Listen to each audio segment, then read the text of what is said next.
Halo adik-adik, apa kabar kalian hari ini? Berjumpa lagi dengan Kak Eka di channel Sekolah Dasar TV.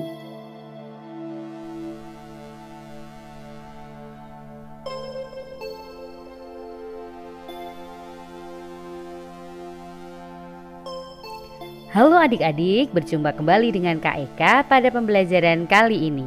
Jangan lupa siapkan buku catatan maupun alat tulis untuk mencatat dan mengerjakan tugas ya. Yang akan kita pelajari hari ini adalah 1. Mencari informasi dari cerpen menggunakan pertanyaan.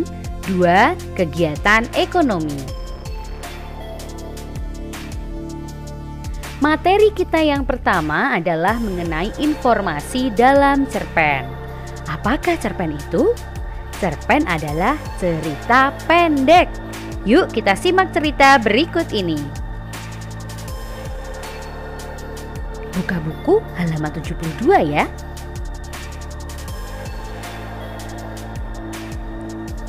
Tanggung jawab Ade. Sebenarnya Ade tahu dan mengerti. Setiap hari Kak Nina selalu membantu ibu menyiapkan makanan untuk dijual, mengantarkan ke warung-warung dengan mengendarai sepeda sebelum pergi ke sekolah. Ade juga tahu Kak Nina sering terlambat tiba di sekolah karenanya. Tetapi anehnya Kak Nina tidak pernah tinggal pelajarannya. Kak Nina di rumah selalu mengulang pelajaran yang diberikan di sekolah. Dan rasa-rasanya Kak Nina adalah orang yang paling baik di rumah ini. Dan Ade tidak pernah merasa iri bila Kak Nina dibelikan sesuatu sedang dia sendiri tidak. Tetapi sekarang ini, pagi hari ini, Ade bersungut-sungut. Kak Nina sakit, berarti tidak berangkat ke sekolah dan tidak ada yang mengantar dagangan ke warung-warung. Ibu sudah lama tidak bisa pergi kemana-mana karena mudah sakit kepala. Satu-satunya yang bisa diharapkan adalah Ade. Apa Ade tidak ingin membantu ibu? Sekali ini saja, selagi kakakmu sakit deh, ibu berkata dengan penuh harap. Ade hari ini ada ulangan bu, harus berangkat lebih awal. Semalam tidak sempat banyak belajar, jawab Ade sambil menyiapkan buku-bukunya. Wajahnya tampak cemberut. Ibu menarik napas panjang mendengar alasan yang diberikan Ade. Kalau sudah demikian, mau apa lagi? Biarlah saya sendiri saja bu, rasanya kepala saya sudah tidak pening lagi, seru Kak Nina dari dalam kamar. Mendengar suara Kak Nina, ibu lalu meninggalkan Ade yang masih berwajah cemberut. Betul kau sudah sehat Nina, ibu khawatir nanti malah tambah sakitmu, kata ibu. Kak Nina bangkit perlahan dari tempat tidurnya lalu pergi ke kamar mandi. Ibu hanya mengawasi dari belakang sambil menggendong adiknya yang masih bayi. Kenapa tidak kau bilang dari tadi kalau badanmu tidak sehat, Nin? Kalau saja kau bilang selagi bapak belum berangkat, pasti bapakmu yang mengantarkan kue-kue dagangan kita ini, bisik ibu. Baru terasa setelah saya mandi tadi, Bu. Mulanya tak terasa apa-apa. Mungkin sebentar juga sembuh, Bu, jawab Nina sambil terus berpakaian. Ade berangkat tergesa-gesa. Ada ulangan, begitu alasan yang disampaikannya untuk menolak tugas yang biasa dilakukan Kak Nina.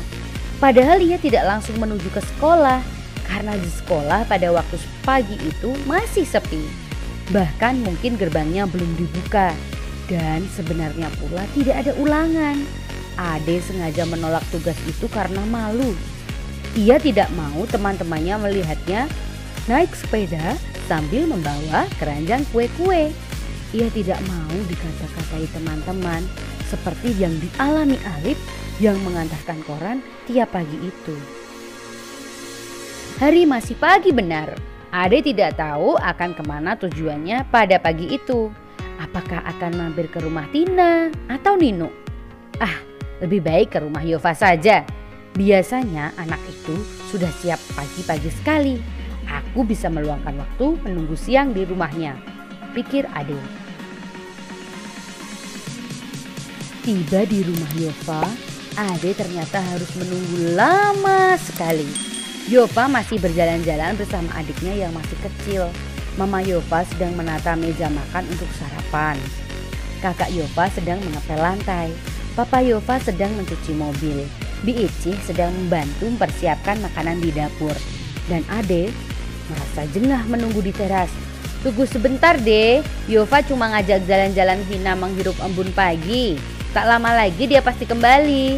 Dia juga sudah siap akan berangkat, kata Papa Yova mencoba menenteramkan kegundahan Ade yang sedang menunggu itu. Tetapi yang dikatakan oleh Papa Yova itu ternyata lama sekali bagi Ade. Jam dinding di rumah Yova menunjukkan pukul 6 lebih 10 menit. Jarumnya bergerak perlahan. Ade semakin merasa tidak enak duduk di kursi teras. Tak lama kemudian, Bi Icih mengantar secangkir teh manis dengan ubi goreng. Silakan diminum Neng Ade, Bi Icih menawarkan. Saya mau berangkat dulu Bi, jawabnya kepada Bi Icih. Lalu kepada Papa Yova dia pamitan sambil bergegas pergi. Terima kasih Om, saya mau berangkat saja dulu. Mau mampir ke rumah Ninu Om. Ia tiba-tiba gugup. Papa Yova keheranan. Demikian pula Bi Icih. Mereka heran melihat Ade tiba-tiba pergi dan melangkah lebar-lebar meninggalkan rumah itu.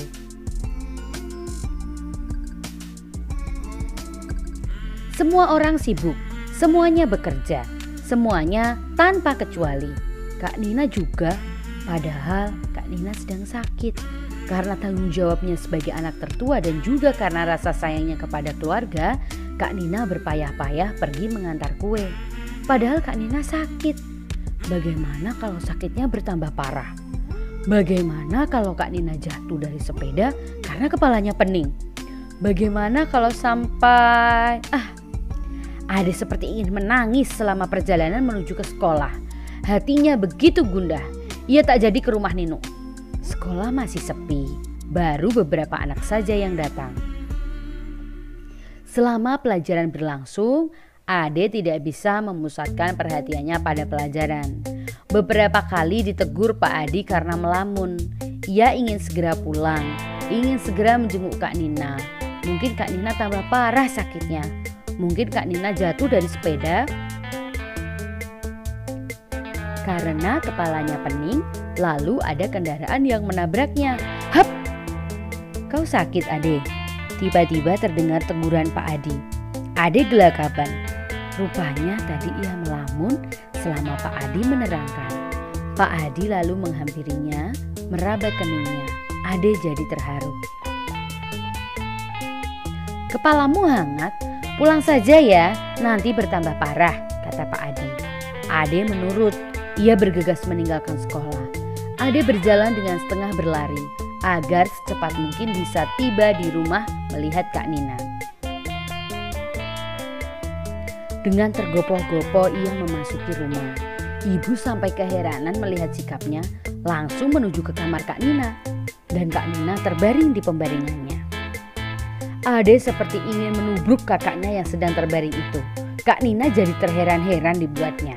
Ada apa Dek? Kenapa kau tiba-tiba begini? Tanya Kak Nina. Maafkan aku Kak, sebenarnya aku tidak ada ulangan. Aku cuma malu mengantarkan kue-kue itu. Ade langsung saja menangis. Suaranya jadi tidak jelas terdengar. Sudahlah, jangan menangis. Yang penting kau sudah menyadari kesalahanmu dan tak akan mengulanginya lagi. Untuk kali ini tak apa-apa. Kakak memaafkanmu deh. Lembut suara Kak Nina menyejukkan hati Ade, mengobati rasa sesalnya agar tidak berkepanjangan. Dan keesokan harinya Kak Nina masih sakit. Ade benar-benar melaksanakan apa yang dijanjikannya kepada kakaknya. Tanpa ragu lagi, Ade menjinjing keranjang kue-kue. Dengan sepeda ia berkeliling mengantar kue-kue itu ke warung-warung. Tak ada yang mengejek, tak ada yang menggoda, tak ada rasa malu. Yang ada adalah rasa tanggung jawab yang besar. Setelah mendengarkan cerita yang kakak Eka bacakan, yuk kita jawab soal di bawah ini. 1. Siapa tokoh dalam cerpen Tanggung Jawab Ade? 2. Berapa anggota keluarga Ade? 3. Siapa yang biasa mengantar kue setiap pagi ke warung-warung? 4. Apa yang terjadi pada Kak Nina? 5. Bagaimana Ade menolak permintaan itu untuk menggantikan tugas Kak Nina? 6. Mengapa Ade tidak mau menggantikan tugas Kak Nina? 7. Di mana Ade menunggu sebelum berangkat ke sekolah? 8. Mengapa Ade merasa gundah saat berlangsung pelajaran di sekolah? 9. Apa yang dilakukan Ade setiba di rumah kembali?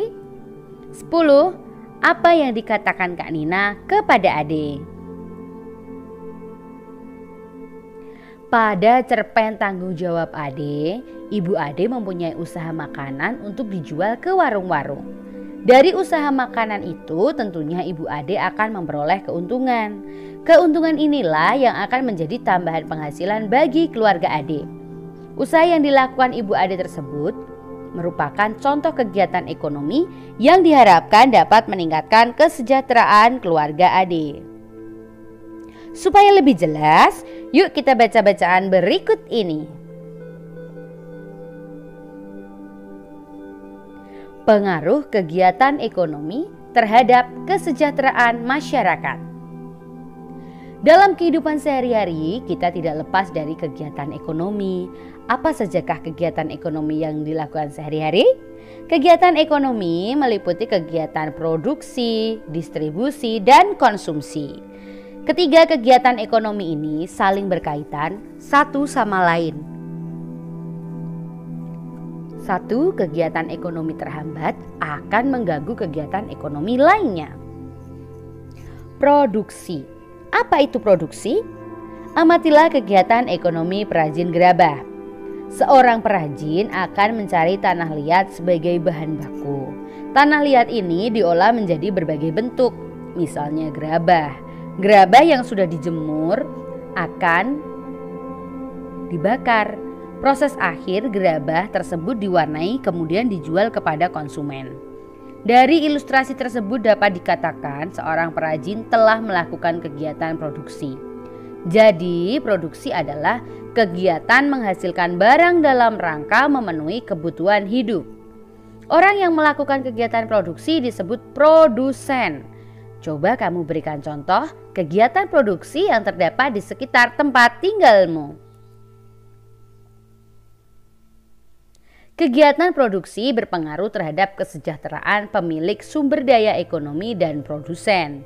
Bagi pemilik sumber daya ekonomi, adanya proses produksi memungkinkannya memperoleh balas jasa. Balas jasa ini berupa sewa, bunga modal, ataupun gaji. Dengan balas jasa ini, pemilik sumber daya ekonomi dapat memenuhi kebutuhan hidup secara memuaskan. Sementara itu, bagi produsen, adanya proses produksi menyebabkan produsen memperoleh keuntungan. Selanjutnya, keuntungan tersebut digunakan untuk menjaga kelangsungan usaha dan memenuhi kebutuhan hidup. Ini dilakukan dalam upaya mencapai kesejahteraan hidup. Distribusi. Setiap hari kamu makan dan menggunakan pakaian. Bahan makanan tersebut dihasilkan suatu daerah tertentu. Pakaian juga diproduksi di daerah tertentu. Untuk mendatangkan bahan makanan dan pakaian diperlukan kegiatan penyaluran. Kegiatan inilah yang disebut distribusi. Jadi, distribusi adalah kegiatan menyalurkan hasil produksi dari produsen ke konsumen. Orang yang melakukan kegiatan ini disebut distributor. Kelancaran distribusi barang membutuhkan sarana transportasi dan akses yang memadai. Tujuannya agar hasil produksi dapat segera sampai konsumen dengan cepat dan tepat. 3. Konsumsi. Perhatikan aktivitas teman sekolah ketika waktu istirahat. Ada yang jajan di kantin, ada pula yang makan bekal dari rumah. Jajan di kantin dan makan bekal termasuk kegiatan konsumsi. Tidak hanya menghabiskan barang, kegiatan yang dapat mengurangi nilai guna barang juga termasuk kegiatan konsumsi. Misalnya, kamu mengenakan seragam dan sepatu ketika sekolah. Konsumsi diartikan kegiatan menghabiskan atau mengurangi nilai guna barang dan jasa untuk memenuhi kebutuhan hidup. Orang yang melakukan kegiatan konsumsi disebut konsumen. Untuk mengonsumsi barang atau jasa, masyarakat mengeluarkan pengorbanan tertentu. Pengorbanan dapat berupa uang atau waktu. Dengan mengonsumsi barang atau jasa, masyarakat berusaha memperoleh kepuasan optimal. Ini dilakukan untuk mencapai taraf hidup sejahtera.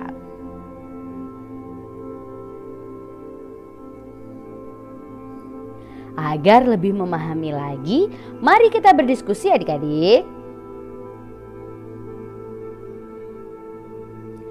Kamu telah mengetahui kegiatan ekonomi masyarakat. Diskusikan jawaban pertanyaan-pertanyaan berikut. 1. Menurutmu, apa pengaruh kegiatan ekonomi terhadap kesejahteraan masyarakat? 2. Apakah kegiatan ekonomi dapat berdampak positif terhadap peningkatan kesejahteraan masyarakat? Bagaimana penjelasanmu? Demikianlah tadi pembelajaran kita kali ini.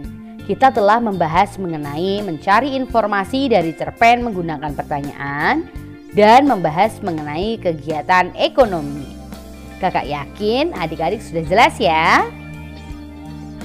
Ingat untuk selalu membaca dan mengulang materi agar selalu ingat. Semoga bermanfaat. Tonton terus channel Sekolah Dasar TV untuk video-video pembelajaran yang lain. Jangan lupa subscribe, like, comment, and share. See you next time adik-adik.